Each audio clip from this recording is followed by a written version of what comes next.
நம்ம லைஃப்ல 70% of problem நம்மளே உருவாக்குறது தான். Because of only one thing, holding on to your past. நான் ஒரு மாங்கோட ஸ்டோரி கேட்டேன். ஒரு இடத்துல ஒரு 100 மாங்க் வந்து ரொம்ப பீஸ்ஃபுல்லா வாழ்ந்துட்டு இருந்தாங்க. அந்த இடத்துல ஒரு 20 வயசு பையன் போய் ஜாயின் பண்றான். அங்க இருக்கிற ஒரு மாங்க் கிட்ட போயிட்டு, எனக்கு இங்க பீஸ்ஃபுல்லாவே இல்ல, நீங்களாம் எப்படி பீஸ்ஃபுல்லா இருக்கீங்க, எனக்கு ஏதாச்சும் சொல்யூஷன் கொடுங்க அப்படின்னு கேட்கறான். வா, நான் வெளியில போறேன், நீ என் கூட வா அப்படின்னு சொல்லிட்டு இவர் கூட்டு போயிடுவார். கூட்டு போற வழியில இவர் என்ன பண்ணுவாரு, அங்க ஒரு கல் இருக்குல்ல, அதை எடுத்து கையில வச்சுக்கோ, நம்ம போலாம் அப்படின்னு சொல்லுவார். ஒரு 5 கிலோமீட்டர் நடந்து போறாங்க. அந்த மாங்க் வந்து ரொம்ப ரிலாக்ஸ்டா நடந்துட்டே வராரு. ஆனா அந்த பையன் வந்து அந்த கல்லை தூக்கிட்டு ரொம்ப கஷ்டப்பட்டு நடந்துகிட்டே வரான். அவனுக்கு அந்த கை வலி ரொம்ப அதிகமாக ஆக அவனுக்கு அந்த வலி வந்து பாடி ஃபுல்லா ஸ்ப்ரெட் ஆகுது. ஃபைனலா அவங்க போக வேண்டிய இடத்துக்கு போய் சேர்ந்துட்டாங்க. அப்ப அந்த பையன் கேட்கறான், எதுக்கு இந்த கல்லை தூக்கிட்டு வர சொன்னீங்க அப்படின்னு கேட்டான். அப்ப அந்த மாங்க் என்ன சொன்னாரு, நான் தூக்க தான் சொன்னேன், கடைசி வரைக்கும் பிடிச்சிட்டே வான்னு உன்னை சொல்லவே இல்லை அப்படின்னு. நீ இந்த கல்லை பிடிச்சிட்டே வந்ததுனால வர வழியில இருக்கிற அழகான பூ, அழகான பறவைகள் இதெல்லாம் நீ பார்க்கவே இல்லை அப்படின்னு சொன்னார். உன்னை சுத்தி எல்லாமே நல்லா தான் இருக்கு, ஆனா நீ ஹோல்டு பண்ணிட்டு இருக்கல, அதுதான் உன்னை எதையுமே பார்க்க விட மாட்டேன். This is our past, this is our life.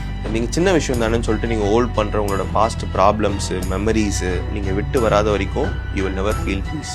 But if you let go, your life becomes beautiful. Let it go.